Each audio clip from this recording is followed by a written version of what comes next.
మీరు న్యూస్ లో చూసే ఉంటారు, వెనిజువలా ప్రెసిడెంట్ మరుదోని అమెరికా వాళ్ళు వచ్చి తీసుకెళ్లి అక్కడ జైల్లో పెట్టారు. రేపు కోర్టులో కూడా హాజరుపరుస్తారు. అయితే ఇది ఇప్పుడు కాదు, నేను 3 నెలల నుంచి చెప్తానే ఉన్నా. ఆగస్టు తర్వాత సెప్టెంబర్ తర్వాత డిసెంబర్ లో కూడా 3 వీడియోస్ చేశాను. వీళ్ళు అమెరికా వాళ్ళు ప్లాన్ వేస్తున్నారు అని చెప్పి. అయితే మేజర్ థ్రెట్ టు అమెరికా ఏంటి అసలు? రష్యా, చైనా ఈ రెండు దూరంగా ఉన్నాయి. పక్కనే ఉన్న Venezuela if it opens doors for Russia and China, అమెరికాకి మేజర్ థ్రెట్ ఉంటుంది. అదే జరిగింది ఇక్కడ. They have open door for China and Russia. And ఈ మధురో ఏం చెప్పారు, ఖచ్చితంగా నన్ను వీళ్ళు తీసుకెళ్లిపోవడానికే ప్లాన్ చేస్తున్నారు. ఇది దేనికోసం? ఈ దేశంలో ఉన్న ఆయిల్ నిల్వల కోసం, ఈ దేశంలో ఉన్న బాక్సైట్ కోసం, ఈ దేశంలో ఉన్న లిథియం కోసం, ఈ దేశంలో ఉన్న బంగారం కోసం. ఇప్పుడు ఏమన్నాడు ట్రంప్? వాళ్ళ మీద డ్రగ్స్ అని చెప్పి, అదని చెప్పి, ఇదని చెప్పి మొత్తానికి వాడిని తీసుకెళ్లిపోయారు. అండ్ డ్రగ్స్ కేసులు ఇక్కడ నుంచి వస్తున్నాయి అంటే, అది నీ దేశంకి వస్తుంటే ఆపుకో. వాళ్ళ దేశంలో ప్రాబ్లం అది. అక్కడ డ్రగ్ మాఫియా ఉంటే వాళ్ళ దేశంలో ప్రాబ్లం. అక్కడ ప్రజలు బాధపడుతుంటే వాళ్ళు చూసుకుంటారు. ఇప్పుడు అమెరికాలో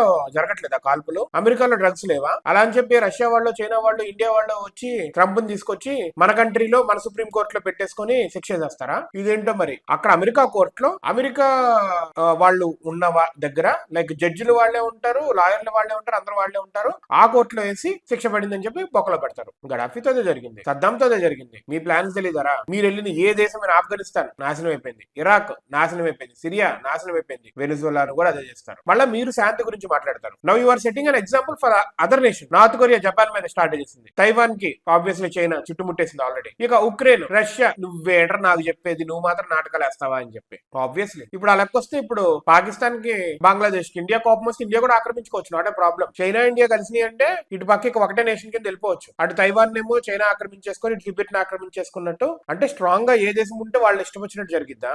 నాట్ ఎట్ ఆల్. డెమోక్రటిక్ కాదు. నీకు నచ్చకపోతే, నీకు నచ్చిన దేశం నీకు సంకలం ఉందని చెప్పేసి నువ్వు వెళ్ళి ఆక్రమించేస్తావా? 2026 రౌడీయిజం, ప్యూర్ రౌడీయిజం. ఏమైతే చూడాలి. ఇప్పుడు అమెరికాకి ఏముంది? బెస్ట్ వరల్డ్ లోనే టాప్ రిజర్వ్స్ ఉన్న కంట్రీ వాడి చేతిలోకి వెళ్ళిపోయింది. We have to see what it goes.